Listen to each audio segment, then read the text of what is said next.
오늘도 강력하게 인사를 드려보고 있는 크립토 마토입니다. 오늘 역시 가장 먼저 미국 증시 살펴보도록 하겠습니다. 오늘은 휴장이 아니죠. 제가 어제 착각을 해가지고 실수를 했었는데 오늘 미국 증시 선물장 때부터 좋은 모습을 보여가지고 상승으로 마감한 긍정적인 모습이 보여졌었습니다. 자, 일각에서는 지금 현재 미국 증시를 두고 베어마켓 랠리, 하락장에서의 반등에 불과하다라고 평가를 하기도 하는데요. 과연 미국 증시는 이대로 주저앉아 버릴 것인가, 아니면 지금부터라도 조금씩 바닥을 다져가면서 회복을 위한 기반을 쌓을 것인가, 계속해서 지켜봐야 될 것 같습니다. 자, 비트코인 같은 경우 한때 21,000달러 이상까지 올라갔었다가 지금은 2887달러까지 살짝 떨어진 모습이 보여지고 있는데요. 또 20,000달러 선을 착실하게 지켜주고 있는 모습, 미국 증시와 마찬가지로 지금 바닥을 다져가는 과정일지 아니면 조만간에 다시 한번 크게 하락하게 될지 일단은 지켜보도록 하겠습니다. 다음으로는 주의 깊게 지켜봐야 할 지정학적인 뉴스 및 거시경제 뉴스 잠깐 몇 가지 살펴보도록 하겠는데요. 자, 지금 러시아와 우크라이나 간의 전쟁, 이 전쟁이 전세계 3차 대전으로 악화될 수도 있다는 해외에서는 굉장히 심각하게 받아들이고 있는 상황이 지금 진행이 되고 있죠. 리투아니아가 지금 현재 러시아의 화물 운송 경로를 막고 있는데요. 철도뿐만 아니라 자동차로까지 러시아의 화물 운반을 차단하고 있다고 합니다. 이런 상황에 대해서 크렘린군 같은 경우는 전부터 리투아니아에 강력하게 경고를 했었습니다. 니들 막으면 우리도 가만히 있지 않겠다라고 이야기를 했었는데, 만약에 러시아가 리투아니아를 때린다, 그러면은 나토 및 유럽, 미국까지 개입할 수 있다라는 그런 상황을 예상을 할 수밖에 없기 때문에 전 세계는 다시 한번 이 전쟁 확대에 대해서 우려를 해야만 하는 그런 상황입니다. 만약에 3차 대전이라든지 전쟁의 규모가 확대된다, 그러면 당연히 전세계 증시 및 비트코인도 영향을 받을 수밖에 없겠죠. 그렇기 때문에 해당 상황 잘 지켜보실 수 있기를 바라고요. 다음으로는 골드만삭스가 미국 경기 침체 가능성을 높였습니다. 48%, 그리고 미국의 경제 성장률 전망도 낮췄다라고 하고요. 이들도 점점 경기 침체에 대한 가능성을 인정해 나가는 분위기다라고 볼 수가 있겠습니다.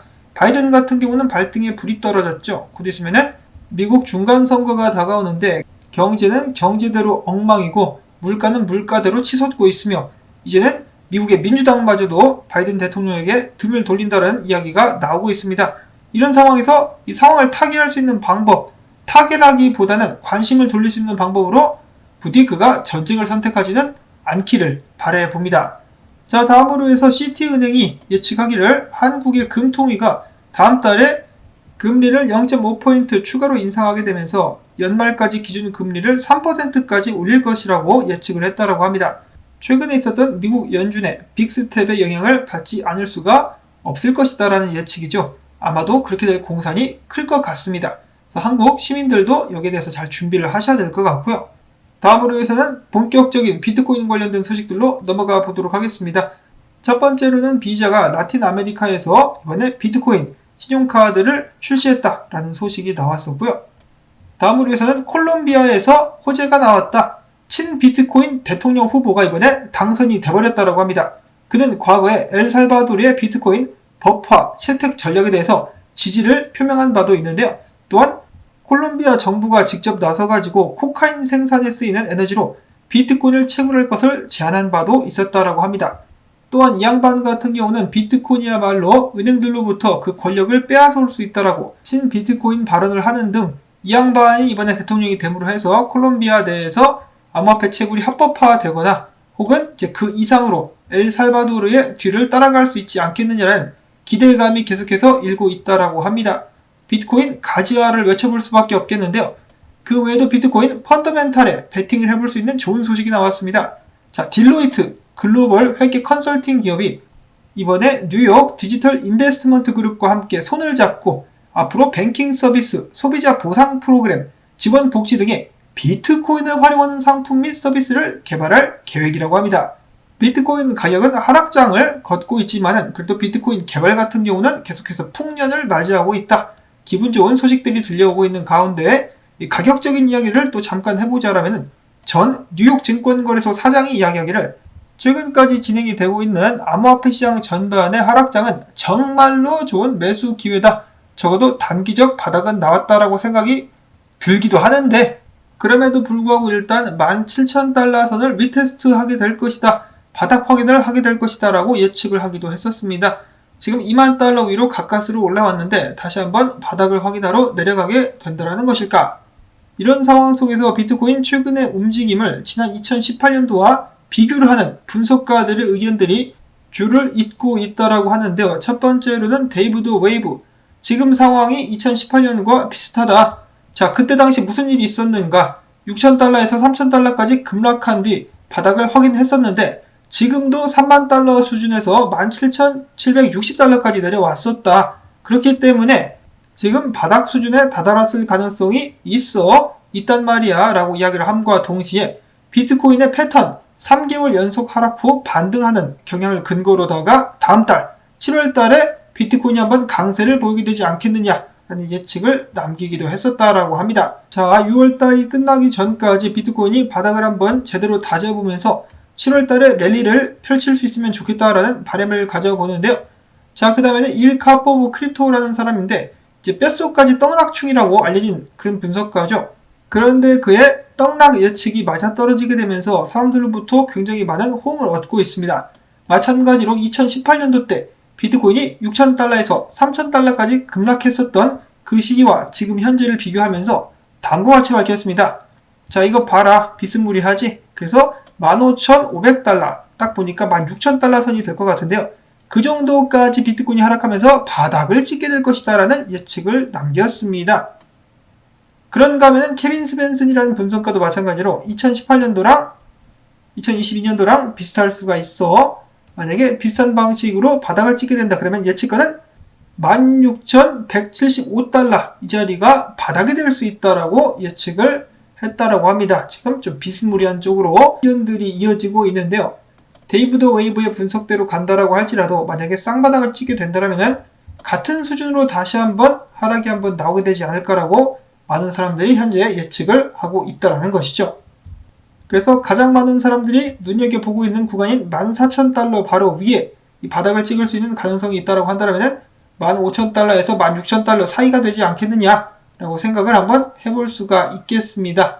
그리고 지금 한창 반등을 하려고 폼을 잡고 있는 미국 증시와 비트코인 이런 상황에서 달러 인덱스 지수가 더블탑 찍고 떨어져 준다면 암호화폐 시장과 미국 증시가 더욱더 활력을 얻게 될 수 있지 않겠느냐 그러한 기대감도 솔솔 풍기고 있습니다.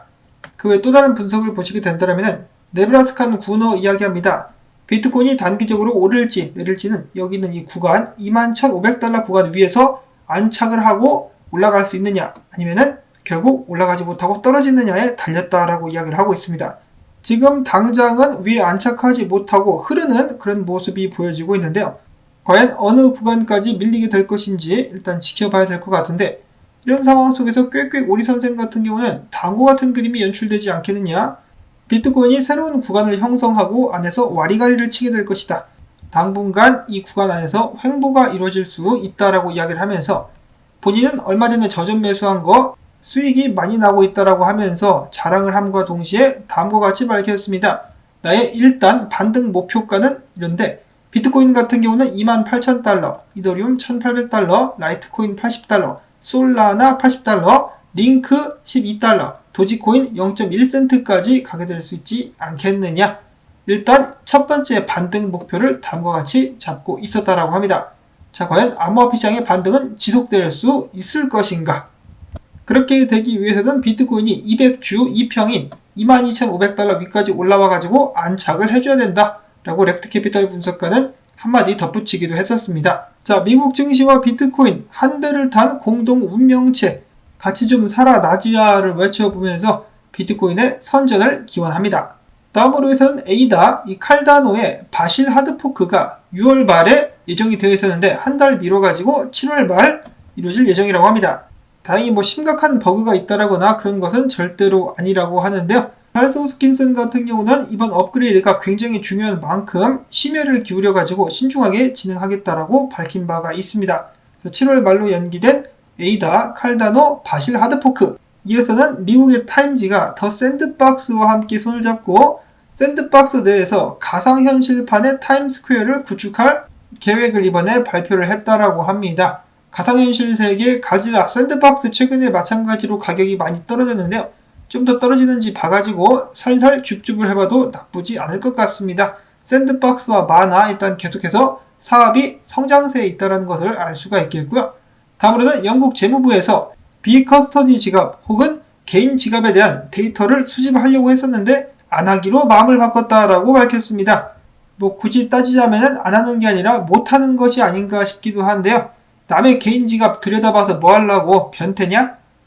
다음으로는 이 1세대 P2E 게임이라 불릴 수 있는 크립토키티. 아직도 서비스가 되고 있는 게임인데요. 안타깝게도 한국에서는 더 이상 그 모습을 볼 수가 없게 됐다고 합니다.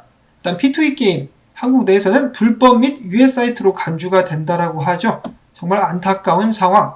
그럼에도 불구하고 정말 하고 싶으신 분들께서는 VPN을 사용하셔가지고 게임을 즐기시면 될 것 같다는 생각이 드는데요. 자, 과연 한국게임물관리위원회는 언제쯤 정신을 차리게 될까요?